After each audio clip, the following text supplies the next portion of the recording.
So welcome once again.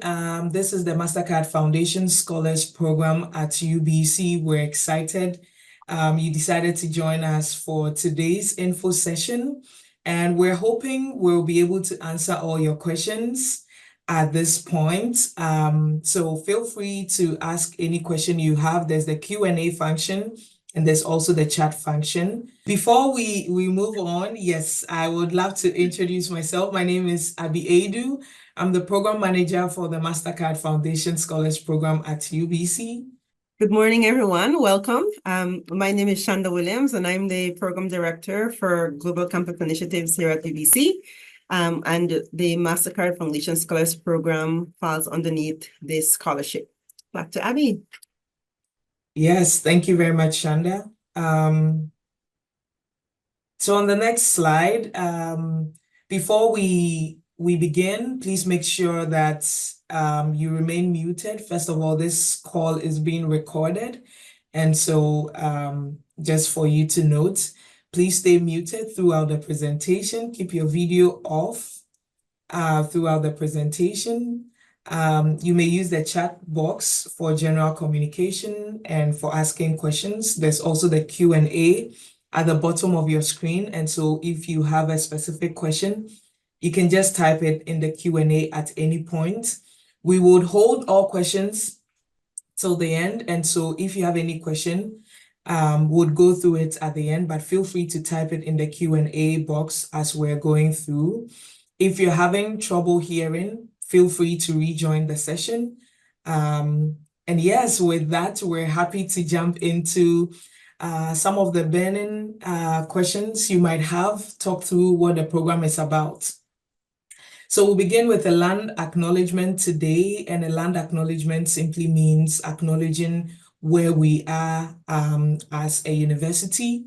We'll go through an overview of UBC and then an overview of the Mastercard Foundation Scholars Program at UBC, and then we'll jump into the specifics of the scholarship, admissions criteria, academic program, admissions criteria, timeline, and then any other details.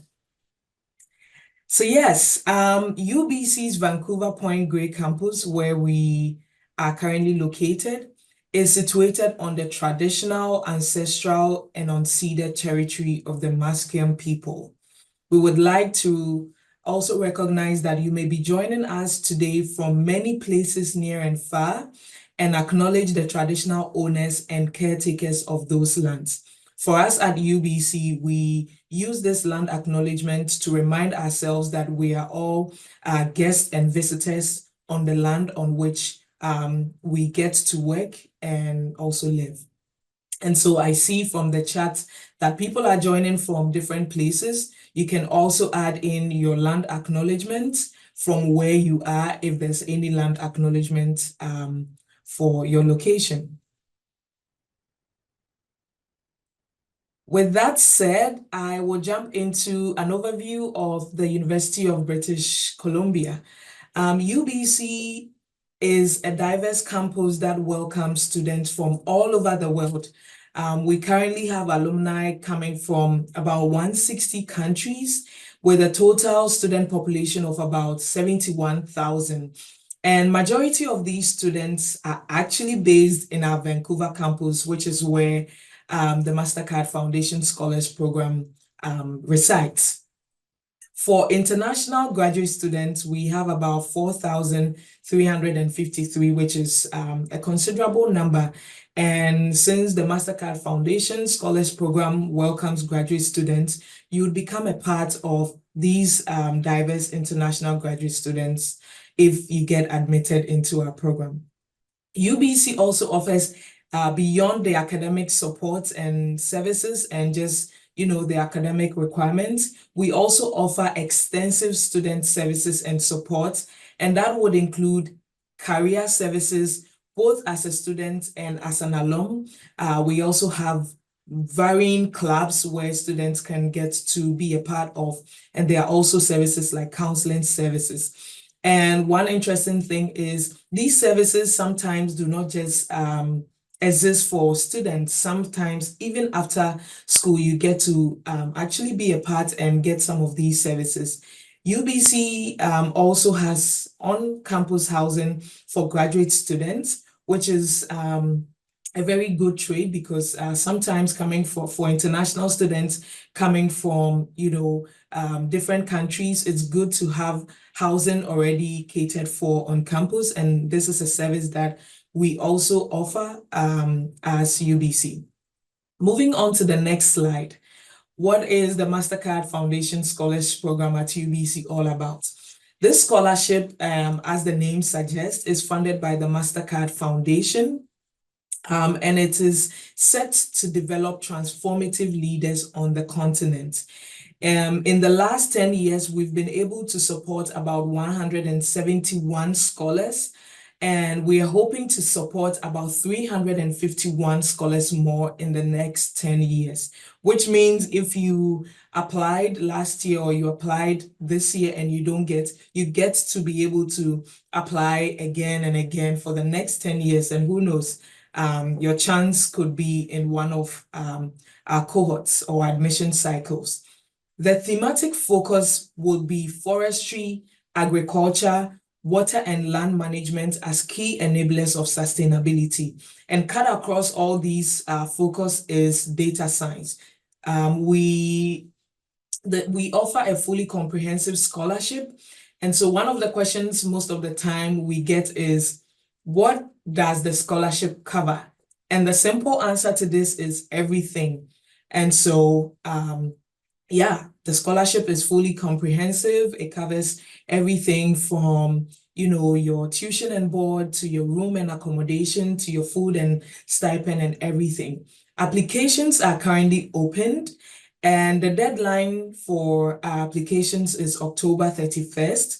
We'll now go into the details. So I would hand over to Shanda, who would go into the details of eligibility and admissions criteria. Thank you so much, Abby. So just to give you a little bit of an overview of the scholarship admissions criteria.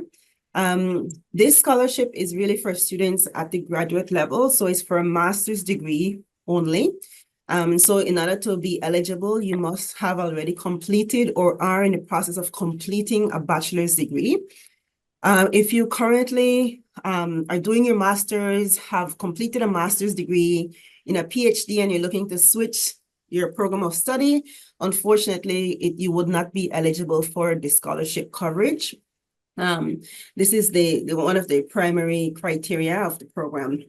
There is also the foundation itself. Mastercard Foundation has also set an age limit for the scholarship. So all of its partners that are offering studies at the graduate level have an age capped at 35. So at the time that you're applying for this scholarship, you must be 35 years old or younger in order for you to be considered.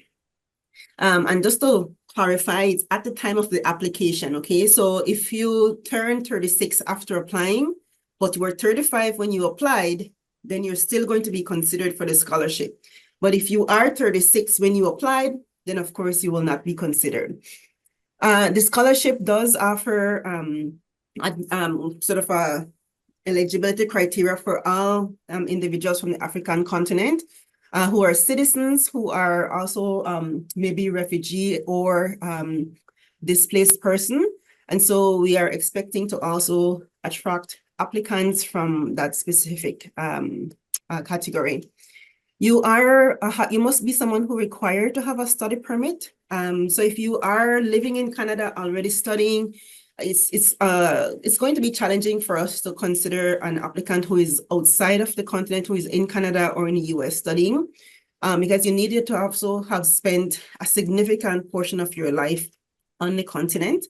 And then you also, as I mentioned too, with regards to refugee and displaced individuals, even though we are offering a scholarship to these types of folks, you also must be in a position where you're not going to claim asylum once you come to Canada, because we want to ensure that you're coming for the purpose of actually studying and completing your degree.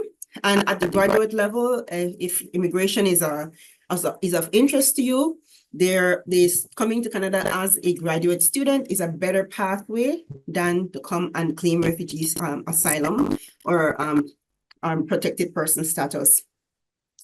Now, if you are also wanting to be a part of our program, unfortunately, we don't have a wide base of graduate programs. Like if you've done any research about UBC, you know that UBC is a very, very large institution, and we have a lot of graduate programs.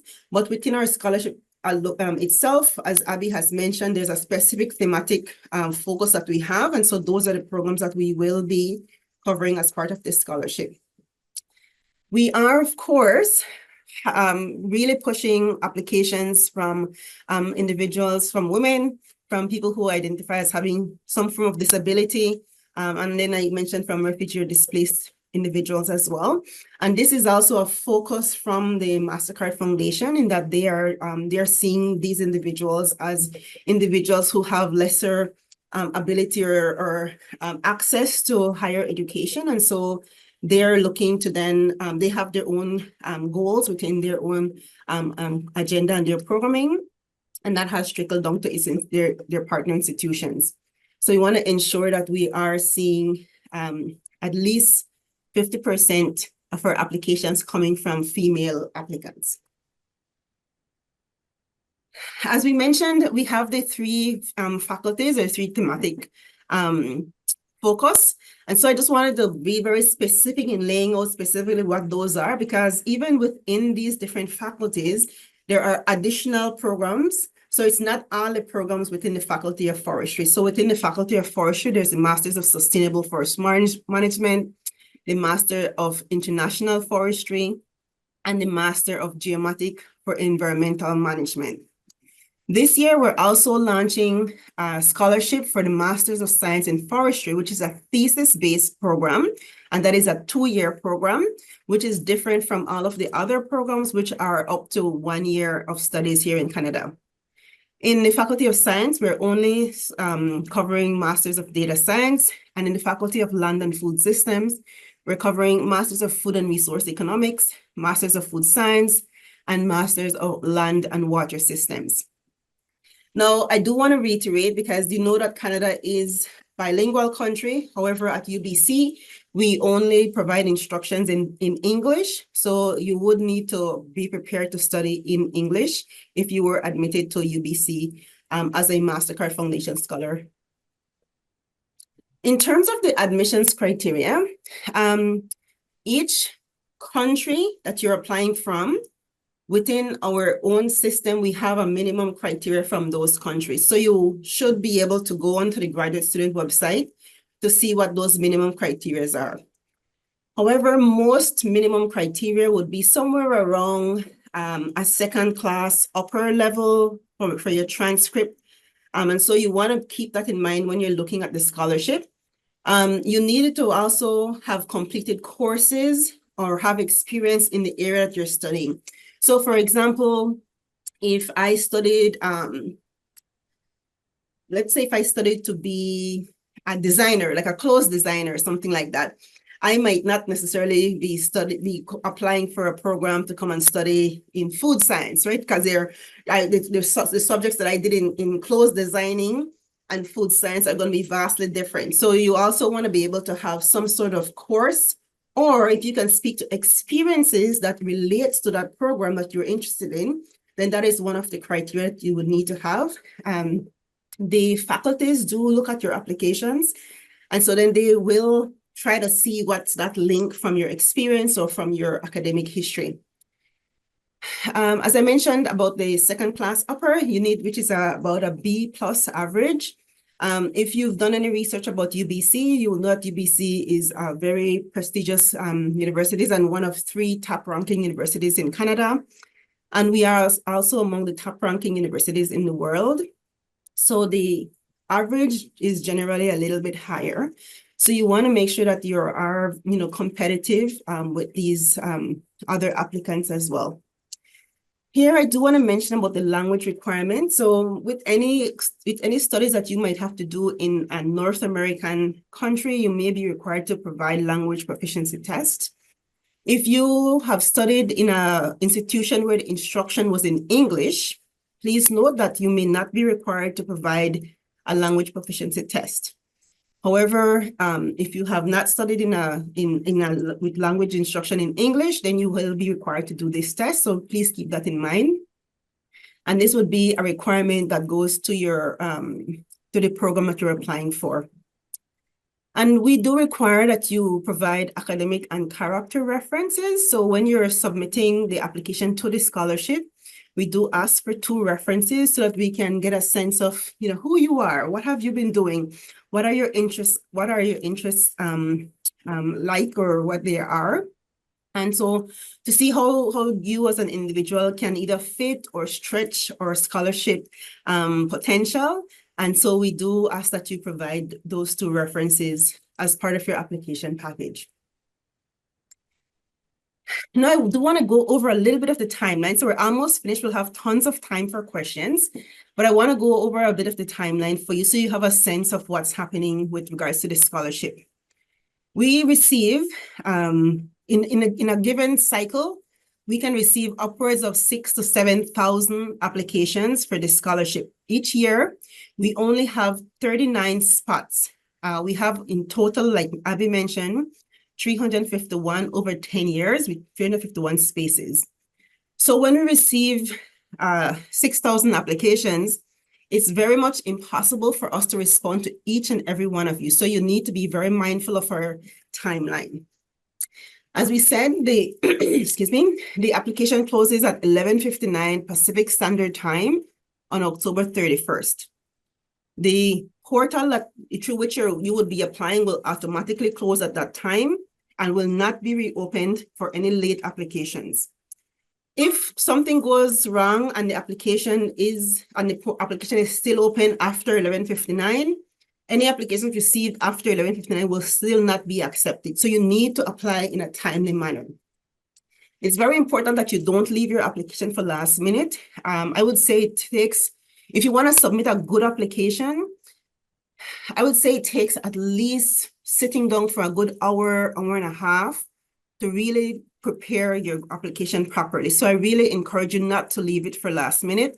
Depending on your level of efficiency, it might take longer. I know for myself, if I was applying for this scholarship, it might take me a few hours because I would want to get every single aspect of the application as right as possible. So I would be very meticulous in the way I'm preparing that application. Now, the step 1 of this process is that you are going to be submitting your application through a portal. You will be providing documents that are required. So we need to see a copy of your transcript. If you're currently doing your undergrad program, we need to see a copy of this. We still need a copy of your transcript. So it doesn't have to be a completed transcript, but we do need to see a copy of the transcript that you have at this point in time. If you have already completed, then we need a copy of your completed transcript. Like I mentioned, we need 2 letters of reference. So you need to request those letters of reference and ask for those references to be given to you so that you can upload them to the portal. And we need to see your resume or your CV as part of your application package. Now,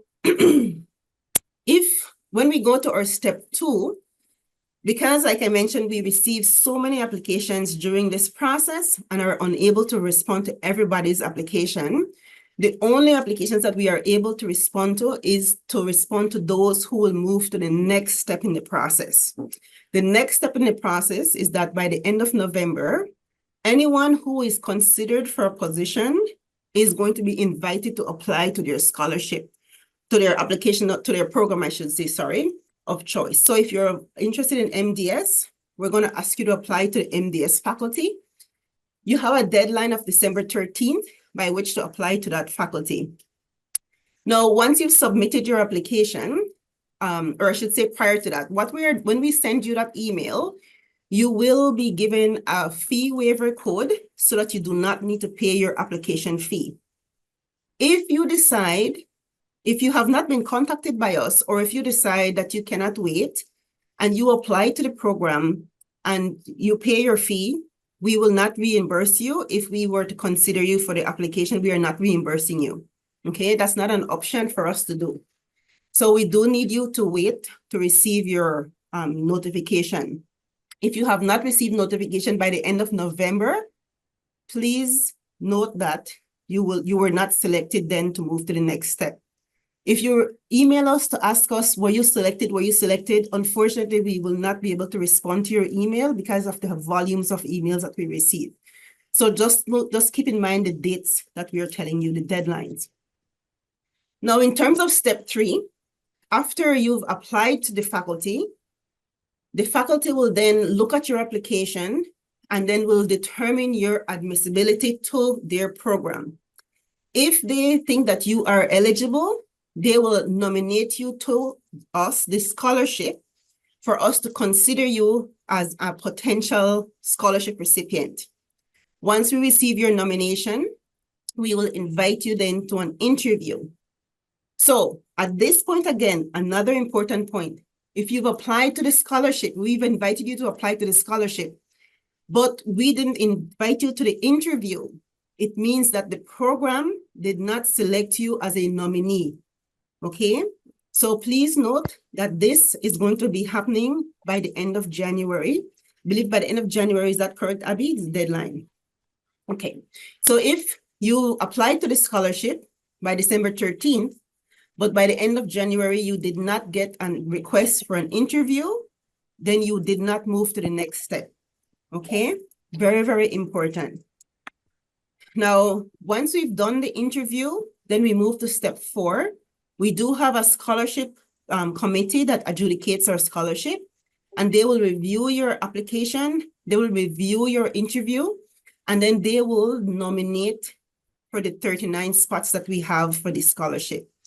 And if a person is then going to be offered a scholarship, that person will be notified by the end of March. If you're notified by the end of March of that we're offering you a scholarship, then you'll probably give us maybe a verbal confirmation if we call you by phone or by email. We just need you to confirm that you are accepting. And once you've accepted the scholarship, then we'll send you the necessary letters to get you started with your study permit application process. So those are the 4 steps. Like I said, there's lots of applications that comes in. We're unable to answer everything. So I do want folks to be mindful of the timelines. We have it as well on our website. So please be mindful of that when you're doing your application. I do want to note one other quick thing that I don't think I mentioned at step 2. When, if you notice, December 13th is the deadline to apply to your program.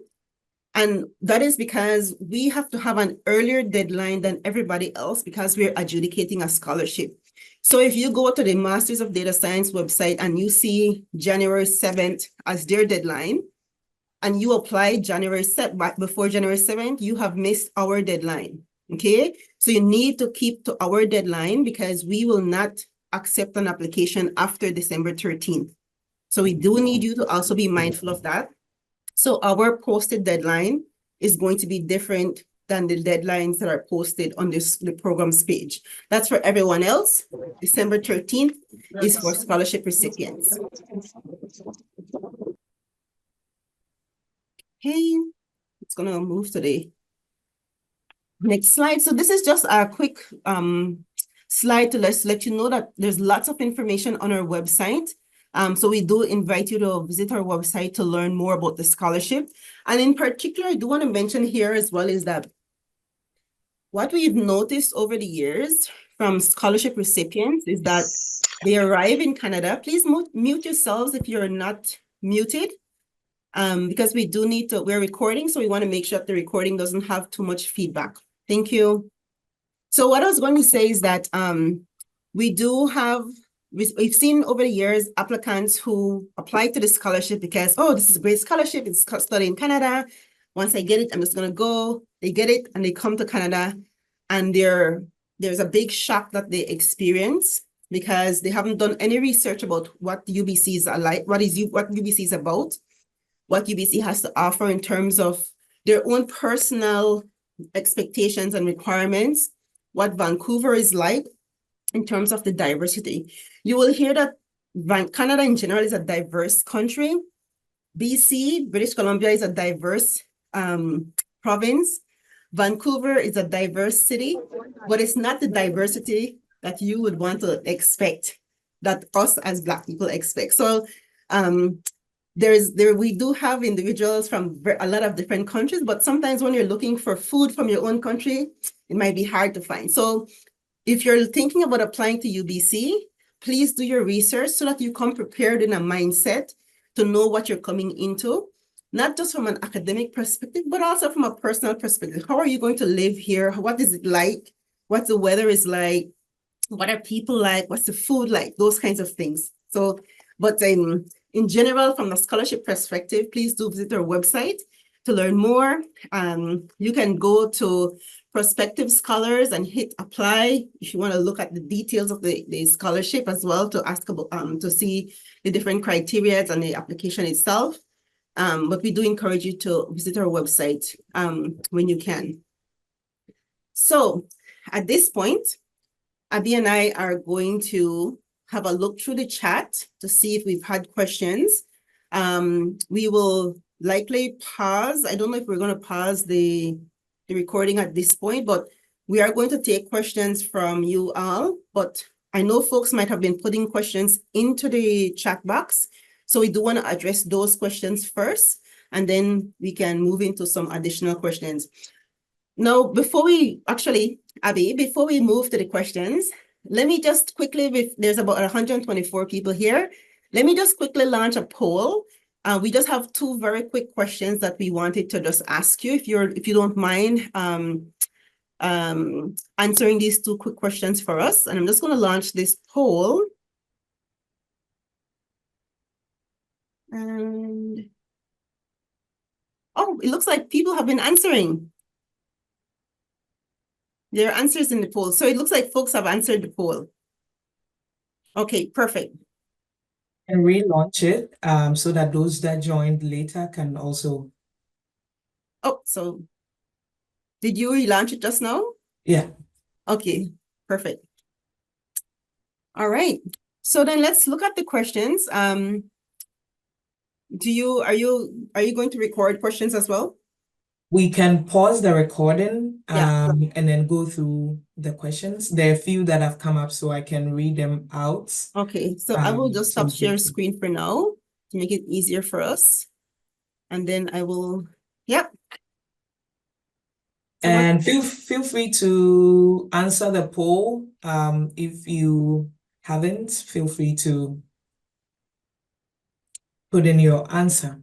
The first question we have, can I start? Yep. Okay.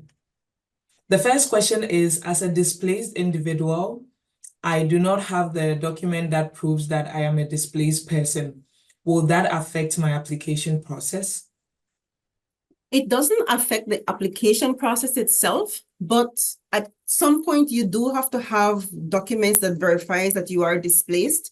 We will have to verify that somehow, maybe it's through UNHCR or some other institution that you might be registered with. But the application process itself, it doesn't impact that process, because the thing about it is that is a institutional process, but it's how then do we get you from point A to point B, right, to UBC to study. So if you don't have that, you need to start looking into what it is that you will need to work on in order to get that verification, to be able to then be able to come apply for a study permit and come to Canada. Yeah, so I think just like Shanda said, at some point you need it, so please take note. The second question is, how many scholarship will be available for each course? For each course? Yeah. There's no scholarship available for each course. There are 39 scholarships available for each cohort each year. And so that could be 5 people goes to forestry, 10 goes to MDS. Like we do have, like it's not broken down in that way. We just have 39 scholarships available per year that we are offering. The next question is, aside the interview, are there any other requirements like SOP or scholarship essays to submit? So SOP, In our application, there are 5 personal statements that you have to answer as part of our application process. So that's on the system that you will respond to those questions. The application to the faculty itself, they will have their own things that you will need to do. So that's separate from the scholarship. And what was the other part of that question? Or scholarship essays to submit. Yeah, So yeah. the So just same. the same. Yeah, it's just no S. We are not asking for an essay. The maximum word count is 200 to 300 for each of those statement of purpose, or personal. We call them a personal statement, within the application. Yeah, and I think just to add on to it, we've realized that sometimes, people you have to submit the essays on the application form. You don't send the essays separately to us. It has to be within the application. And so there's a space where you have to type in or copy from wherever you typed it and paste the application. We realize that sometimes people wait till the last minute to write these essays. And so, there are errors, or they use like, a tool to write the essays. And so it's just generic. Your essays are one of the things that are really considered for the scholarship. And so make sure that you are telling your story. You've taken time to review it, write it, go rest, come and look at it with a clean pair of eyes. Make sure that there are no errors, make sure that it's telling your story, and make sure you are very succinct in the story or in your essay. And those are some of the things that can really strengthen your application, because remember, there are 6,000 applications and there are only 39 positions. And so please make sure that, your story is really setting you apart. The other question we have here is, hi, I'm a refugee from Sudan. I have the refugee's yellow card. Is it enough? I will apply. I think there are 3 questions in one, so maybe we'll take it one at a time. Yeah. So I don't know what a refugee yellow card is. If it's a card that says that you have refugee status, then that's the card that you have. Well, like I said in the for the first question regarding refugee, like at this point when you're applying for the scholarship, we don't need to verify your refugee status, but we do ask the question in the application, and it's an optional question. You can tell us yes or no.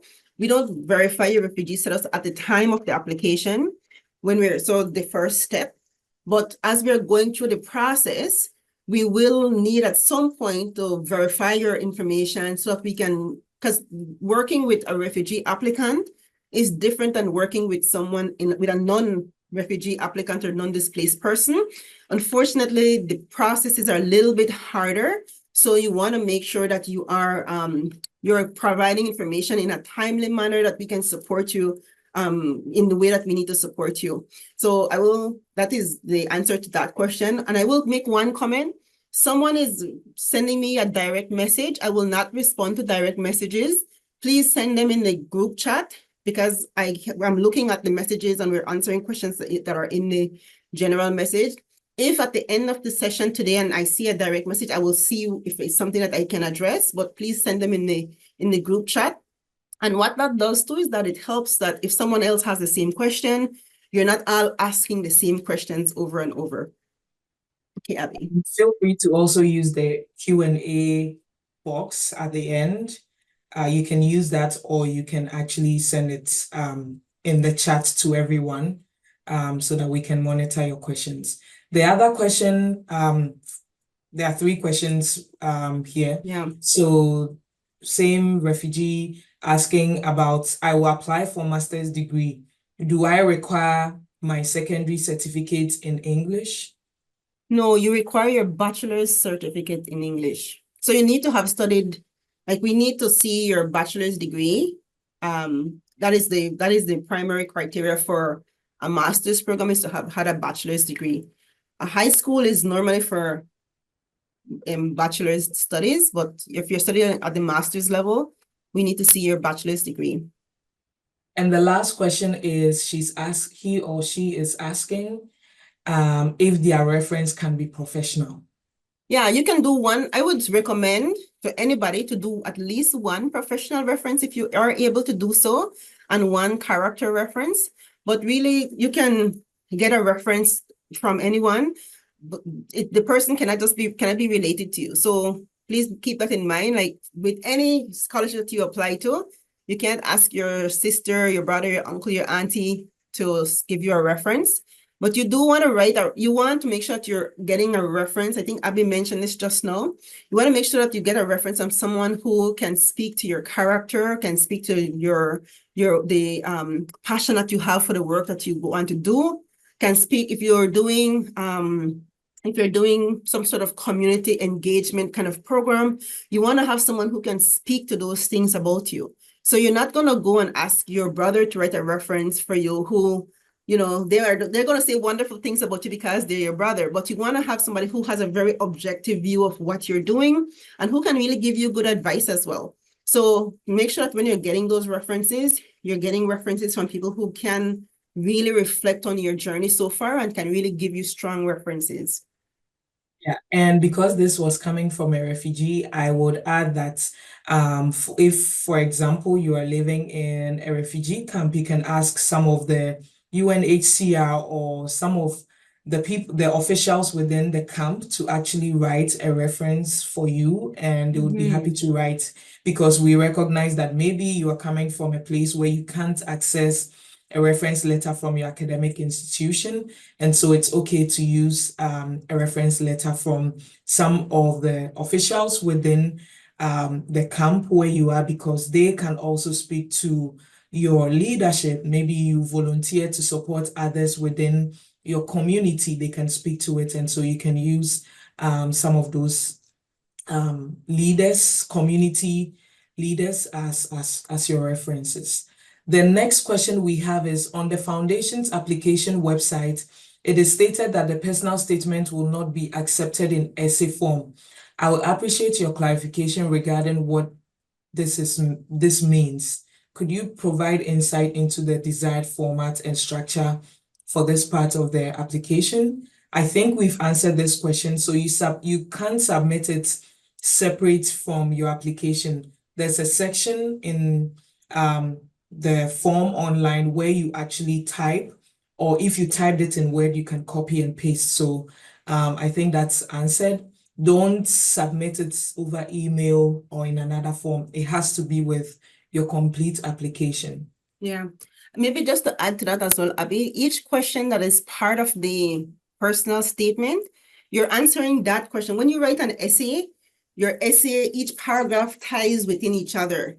We're not looking for an essay format where paragraph 1, paragraph 2, paragraph 3, paragraph 4 are all related to the same thing. There are 5 different questions you're asked, and you're going to answer each specific question.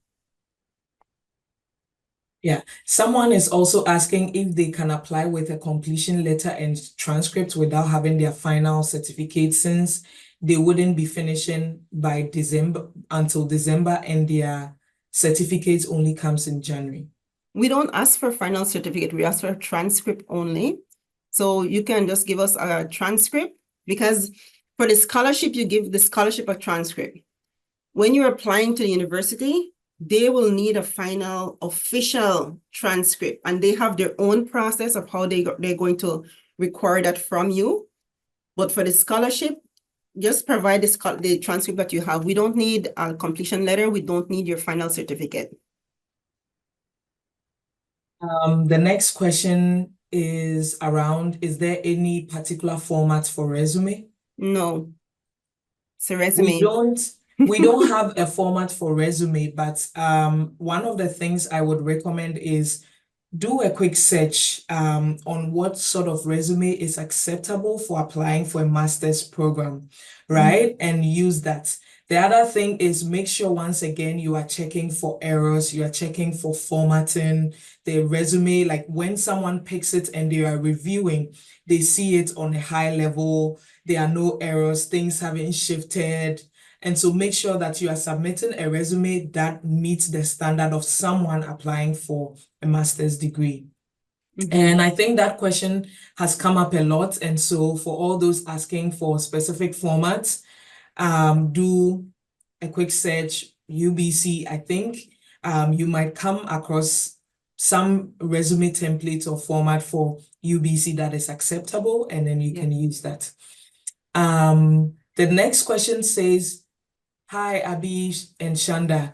Do you mind providing more details as to how you filter out applicants from the 6,000 to 7,000 that apply to the folks that move on to the next rounds and ultimately receive the award? Yeah, so the initial filtering is done by the minimum criteria that we have on our website. So like I went over those just now in terms of like the minimum average. So you either have to have a B plus, second class upper. If you don't have a B plus or second class upper and you submit an application to us, unfortunately, it's likely that your application will not be moving to the next round. We filter out applications because sometimes they're incomplete. There are no references. They're late, all of those kinds of things. Somebody forgot to submit the transcript. They didn't complete the questions. They might not have answered all the questions in the personal statements. They might have not completed a particular section of the application. So all of those things can eliminate you from the very first part of the process. If the person meets the minimum criteria, it doesn't matter what that number is, we will invite those individuals to apply to the scholarship. And then the scholarship then has to do their thing in terms of their own admissions criteria. So at that point, then it's in the hands of the scholarship to then determine but determine the nominees that they want to nominate for their scholarship positions. And we then have a scholarship committee then that looks at those applications. So your interview could eliminate you. Maybe you didn't do a very good interview when you did your application, when you did the interview for the next step. When the scholarship committee is looking at your application, they might pick up things like this person used a very generic ChatGPT response to every single question in their application, or the references might not be relating to the program that they want to study, or the references might be completely like disconnected in some way. The scholarship committee, then they look at each of the applications very, very closely, and then they make a recommendation of who would then be receiving the scholarship ultimately. And someone is asking if both references can be academic. Yeah, it can be both. Both of them can be. Is professional exam like GRE and IELTS required for selection? The quick answer is no, it depends. For example, for IELTS, as Shanda mentioned, it depends on where you studied. If you studied in an English institution, or the first language for your country is English, then some of those might not be required. So once again, you can go to UBC's page for minimum requirements and check your country-specific requirements to ensure that it's something that is not required for your program. It might not be required for the scholarship, but then once it goes to your program, if that's a requirement and you don't get selected as a nominee, then you don't move forward for a scholarship. So just check to be sure. Someone is asking which of the course is 2 years. I think we mentioned it is the Master of Science thesis based in forestry faculty. If someone has a second class lower with a good work experience and internships, can I still be accepted? Also for English-speaking countries like Nigeria, do I still need to submit English proficiency test? I'm a chef. You just answered that question. Yeah. Yeah. And the thing about it with like second class law, and I answered the question about second class law as well. Like you can still submit your application and we look at every single application, but we just cannot say that, a person with this criteria will be moving to the next step. It is a very competitive scholarship. So you want to be able to be in a position where you're able to compete with everyone else. I think we missed one question too about, does having no community experience in terms of volunteering affect application process? It doesn't. I would say It shouldn't affect your application process, but the thing about it is that the Mastercard Foundation is also looking for folks who are transformative leaders or who are already being exemplary individuals within their community who are, looking at what are challenges in their countries, in their community, and trying to find ways of how to address those challenges. So if you're not looking at those kinds of things, if you're not taking initiative within your community, it becomes challenging for the adjudicating scholarship committee to assess you against everybody else who might already be doing things. Okay, so you also want to be mindful about that. So we're not only looking for people who are already doing something within their community, but you want to make sure that you're stacking up against everybody else because it is very competitive, like I said, and it's 39 scholarship. We could receive 6,000 applications for 39 scholarship rates. And so how do we dwindle from there? But we have to look for people who are having the same sort of ethos as this foundation itself, because the foundation is offering the scholarship. We want to make sure that you're sort of meeting their goals as well. And the scholarship really is not about, it's one of those kind of scholarship where it's a pass it along scholarship. It's a giving back to your community type of scholarship. You're receiving education, you're receiving leadership qualities and leadership training, you're receiving opportunities for entrepreneurship.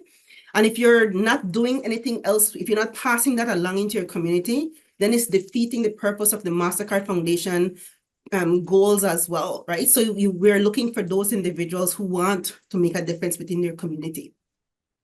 Someone is asking if having a first class gives you an advantage over someone with a second class. I'm just going to say no. Doesn't give you an advantage. It's your application would be looked at as a whole, not just your academic requirements. And so, yeah. Application fee waiver, we answered it. Those that move forward would receive a fee waiver code. And so I hope that answers that question. We've also talked about the completion letter.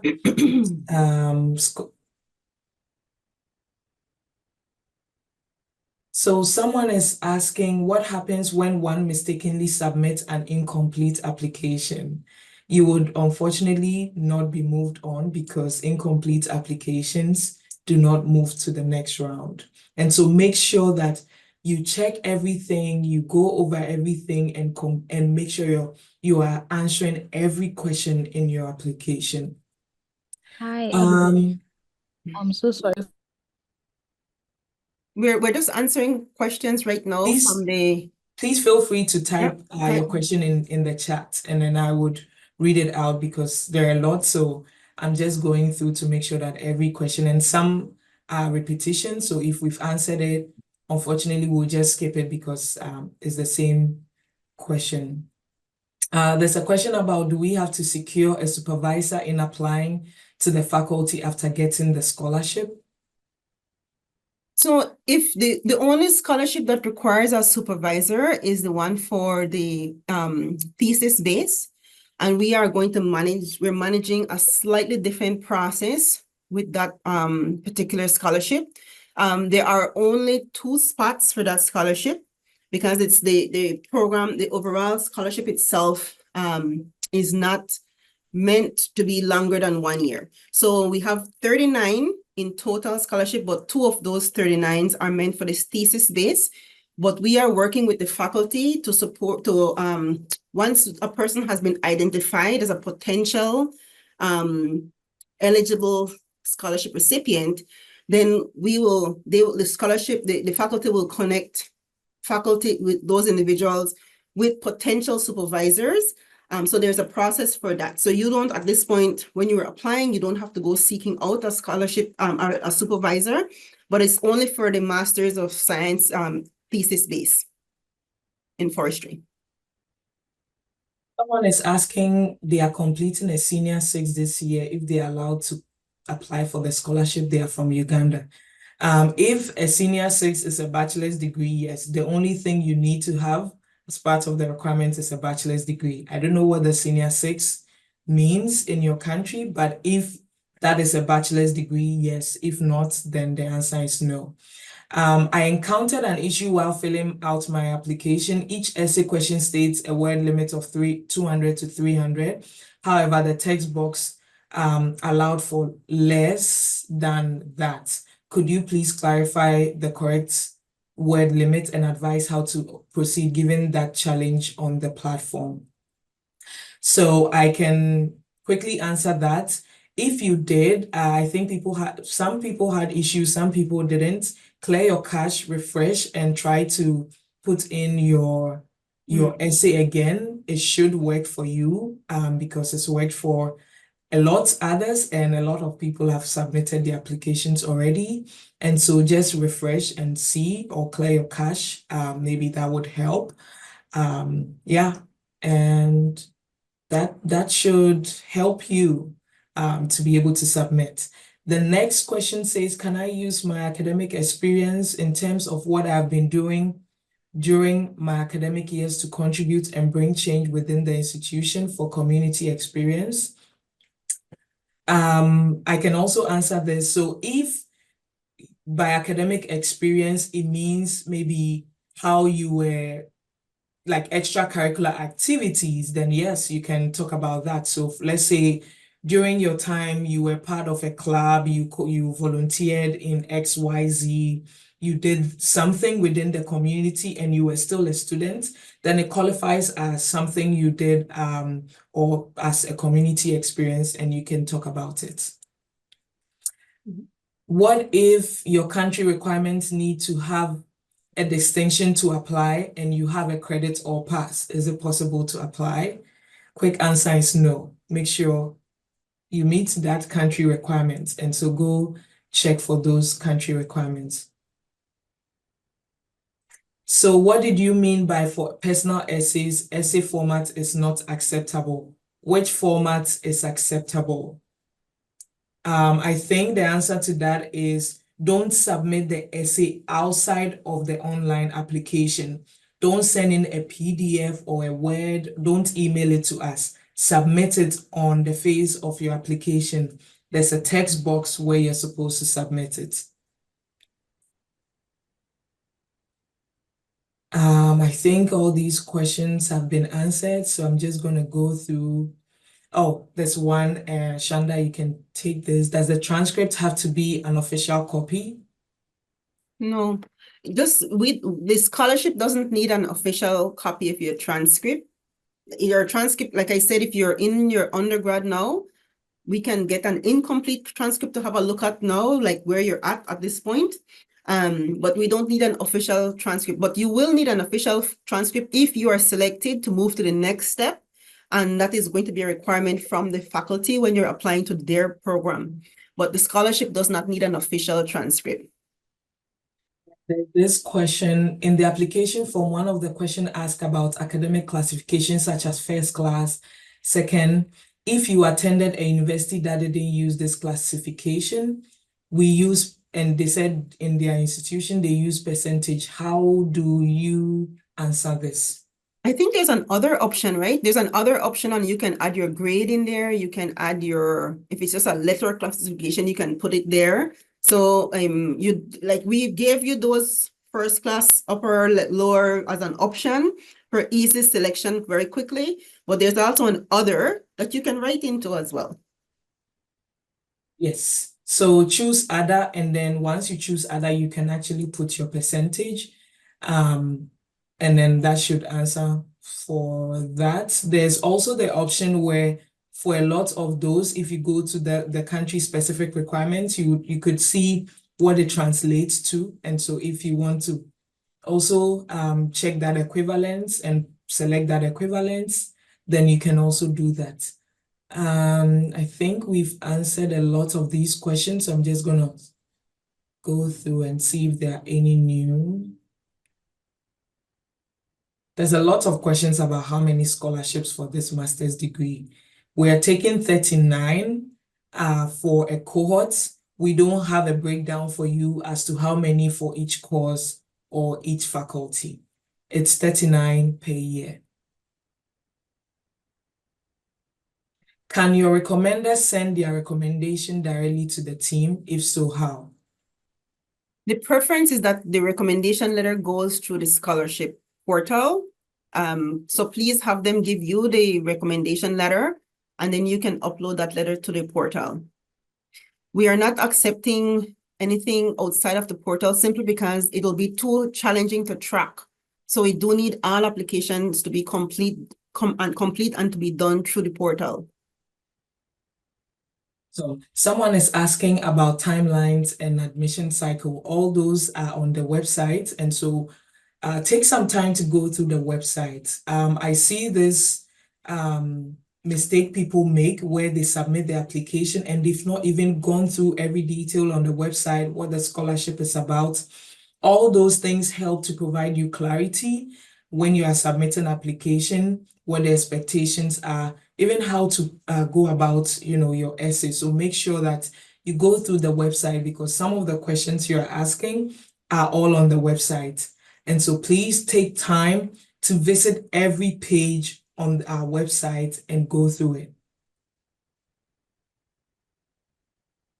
Please, can you provide more details on the interview stage? What types of questions can we expect? We cannot provide the questions because it's an interview. When you go to an interview, they don't give you the questions ahead of time. Yes. So basically, though I will say that the interview is a reflection of like is with any interview process, it's a reflection of how you do professionally, how you answer questions, how you think about a question before you respond. So if you go to a job interview, they don't give you the questions beforehand. You come to the interview and they ask you questions. So you just need to be prepared to answer questions and know that it's going to be questions about you, about what you've done in general. So, that's sort of just to give you a sense of it, but we don't give the questions out before the interview itself. And the cheat code I can give you is if all the things you are submitting on your application is right and is from you, then you don't have to worry about the interview because it's just going to be a build on some of the things you submitted during your application. Someone is asking, can you submit an unofficial WES evaluation transcript? We don't need a WES evaluation transcript. Just send an unofficial transcript or from your university. That's scanned copy of it or like a digital copy, just send it. You don't need to go do a WES evaluation. We don't need that. Those asking about fee waivers, we talked about it. We will send a fee waiver code to those that are selected from round 1 to apply. And so if you go ahead and apply by yourself, unfortunately, you don't get any fee waiver. What about students from Kenya? Second class upper is 70%, but according to the admission gap to the school, 3.0 is allowed by the university. How will you solve this issue? Once again, please check the country-specific requirements. If you go by a generalized requirement or a requirement for another country, that might not be the requirement for your country. So check the country-specific requirements. And maybe let me just add to here at this point, when it comes to your academic performance, we have no influence over the institution to lower their requirements in order to get you into their program. The minimum criteria that they have for their graduate and postdoctoral studies is the minimum criteria. And if you don't meet the minimum criteria, then that is unfortunately what we have to go by because that is the academic standards. We cannot lower the minimum criteria for the graduate and postdoctoral studies in order to have people be eligible for their scholarship. So please just keep that in mind. We can't do anything about that part of it. Someone is asking if the reference letters need to be on letterheads. Yes, they do.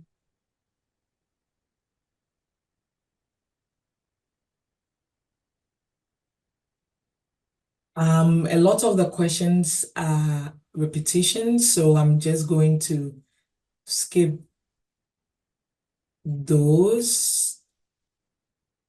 Someone is asking, I graduated my bachelor's back in 2006. Am I still eligible?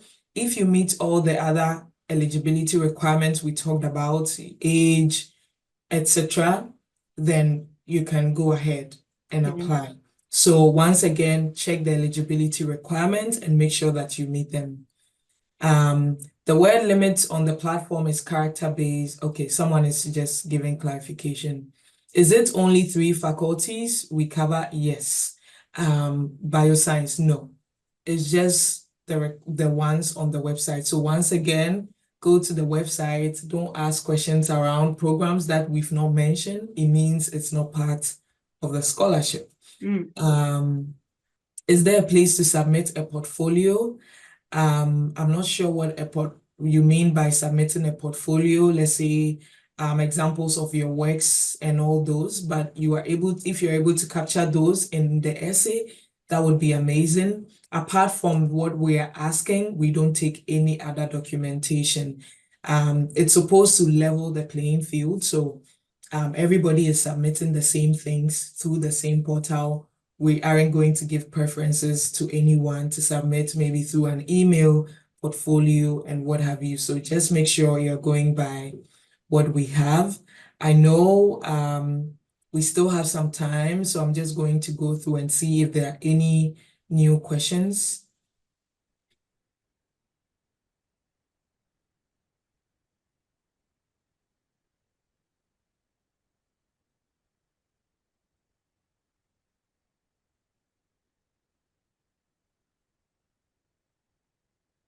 Someone is asking, what if you submitted an incomplete application mistakenly and you submit a complete one afterwards?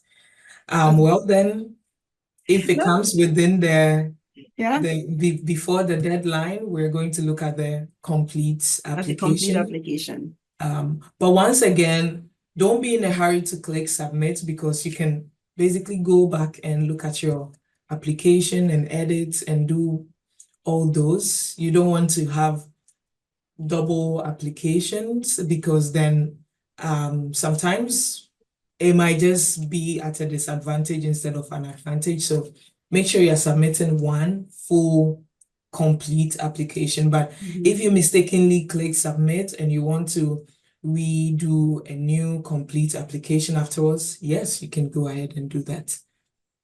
On the community involvement section, does it have to be voluntary work? Do for-profit ventures addressing certain community issues also qualify? It does. I mean, we don't ask you if the venture that you're doing is profit or non-profit. Like, we just want to know what you're doing. So it can be for profit. Like, I don't think that is something that I've never looked at any scholarship or scholarship applicant and say, oh, I wonder if they're making money off of this project. I don't. We need to know what it's that you're doing and whether that's an impact for your community, right? So that is what we want to hear about. Whether you're making money or not, that is your own business model kind of system.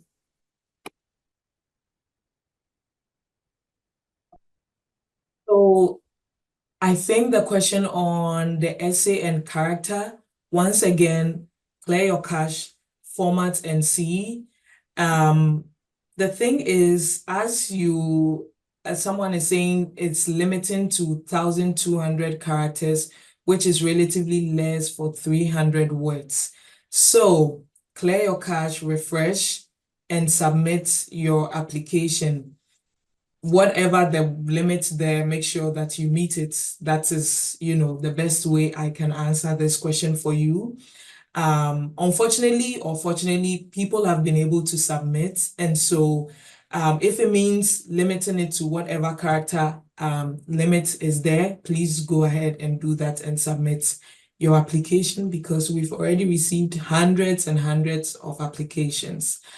The issue was that there was not submission button, so it was like moving to the clear your cache and refresh, because there's a submit button and people have already submitted. You don't have to have your full transcript once again if you are still in school, but then you should have your transcript before you get into school the next winter, and to make sure that by the time you are coming to school, you actually have your official transcripts. Maybe just a couple things to mention too, Abby. As I did see a few questions of people asking for links to programs and things like that. That's an indication to me that you're not doing your research. So please, please, please do your research.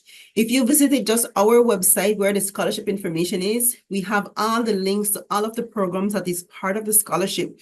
So you can just click on that link. Like if you wanted to go to the data science program to see what that's about, we have a link there for you. If you want to go to the one of the forestry programs, we have a link there for you. So if you're asking in this session for a link, it's because you have not done any research as yet. So please have a look at our website. I really encourage you to do that because, like, to be very honest with you, if you don't do your research, you're going to get in over your head. Like, it's going to be overwhelming for you if you don't research first, or if you wait until the last minute to try to submit an application. If you're trying to pull different aspects of this application together, it's going to become overwhelming for you if you don't do your research, take your time, address and put together a really good application package, and submit that to us. People are still asking questions we've answered, and so if I skipped your question, it means it has already been answered. How can we get the recording? So the recording of this would be available on our website for you a couple of days after, and so you can revisit it if you are looking for the recording. But then we also have a second info session in October, and so you can also join that info session. And let me add here, I think when we started, I saw there were people from Malawi, Ghana, Zimbabwe, South Sudan, Nigeria, Cameroon, South Africa, Kenya, Benin, and Uganda. Please share the information you also receive with people from your region or other places, because, you know, the thing about this is it's not just for you. One of the things about, you know, giving back is also sharing information. And so share it widely, even with the second information session. I love that people are already creating pages to go through and chat about application. Feel free to, you know, spread the word wider, invite other people. For example, if you are from South Africa, how do you create a page and bring more South Africans onto the page and share information? If you're from Malawi, if you're from South Sudan, how do you, because the more you get people to, you know, share ideas and all those, the better it gets for you. And so feel free to also leverage that. Are you available for further help at a personal level? No, I am not available. But you can also ask other alum. I think the interesting thing is if you go to our website, you can see the profiles of alum. You can reach out to them on LinkedIn. You can ask for coffee chats. And so feel free to leverage those so that you can submit your application. But with that said, I think Shanda, any final words before I just want to address a question that I saw on the chat. I think we might have addressed it a little bit in the presentation, but I want to kind of nail it in a little bit more. The question says, on the MGM program online session, I saw that they accept from different academic backgrounds than those mentioned in the website. They said they look more of at a holistic look at applications. I'm applying online with the program's goal, but not from the field mentioned. So I think this question is about whether a person who is not in a specific program of study that's related to the program that they want to study here at UBC. So I will just say that, just to clarify, that your application to the scholarship is different. We have our own minimum criteria that we are looking for. We have our own reference letters. We have our own, we're looking for a CV. We're looking for your transcript. The documents that you provide to us is not going to be provided to your scholarship, to the program for an assessment for an academic perspective. They have their own academic requirements. So some programs might say, for this particular course or this particular program, you need to have a background in X, Y, and Z, while other programs might say for this particular program, wider world experience is acceptable. So when it comes to applying to the academic program itself, you need to look at what their requirements are from an academic perspective, but know that the scholarship requirements are different for the scholarship component. There's two different things that are happening. And so it's the scholarship criteria that is happening first. And then the academic piece, if you're invited to apply to the program, the academic piece is happening second. So please keep that in mind, because I don't want you to confuse the two and think that the same things that you use to apply to our scholarship, you can actually apply to your program itself, to the academic program. Depending on who you get your recommendation letter from, you might be able to use that for the application, but they do have their own criteria, and I need you to understand that you need to meet those criteria as well, because this is how the process works, okay? I did see a couple questions about what if your referee doesn't want to give you the reference letter, if they want to send it to us, then you might need to find a different referee, because if you don't get your application package complete and submit to us, then you might need to find a different referee. To me, sometimes it could be an indication. If a referee doesn't want to give you the reference letter, it could be an indication that that reference might not necessarily be the greatest. Because if I'm giving someone a great recommendation, I have no challenges giving that person the recommendation letter themselves, if that is the requirement of their scholarship. So you might be in a position that if you ask someone for a reference and they want to send it to the scholarship, then you might have to look at someone else to do that, another reference for you. And you can save that person for your academic reference, because I believe academic references has to be sent or submitted directly through the application portal for the graduate studies program. So think about that. If you're unable to get that reference, then you will have to figure out another option, because we are not accepting any references by email. We're not accepting anything that comes in through like a Gmail account or any official sort of faculty or program or whatever, or institutional email. Please send all of your application through the application portal. Hey, awesome. Thank you very much for joining today's session. Once again, some of the questions you are asking, if you go to our website, the answers are there for you. It might be directly, it might be inherently. So for example, someone is asking, do you have to tell the faculty that you're applying? We kind of touched on this because we said whoever is selected will send those lists to the faculty. The faculty will nominate, and then we would reach out to you. So the faculty knows who already is being selected, and you are applying to the faculty after the scholarship application, more or less. And so some of these questions have already been answered. Reference letter, who can do it? Some of these questions also, if you feel like your question hasn't been answered, maybe set up a coffee chat with an alumni, ask about their experience, and it might help, answer your questions. Thank you so much once again for joining today's session. We'll have another one in October, so tell a friend to tell a friend, and see you hopefully next year or sometime in Vancouver if you're selected. All the best in your application. Bye.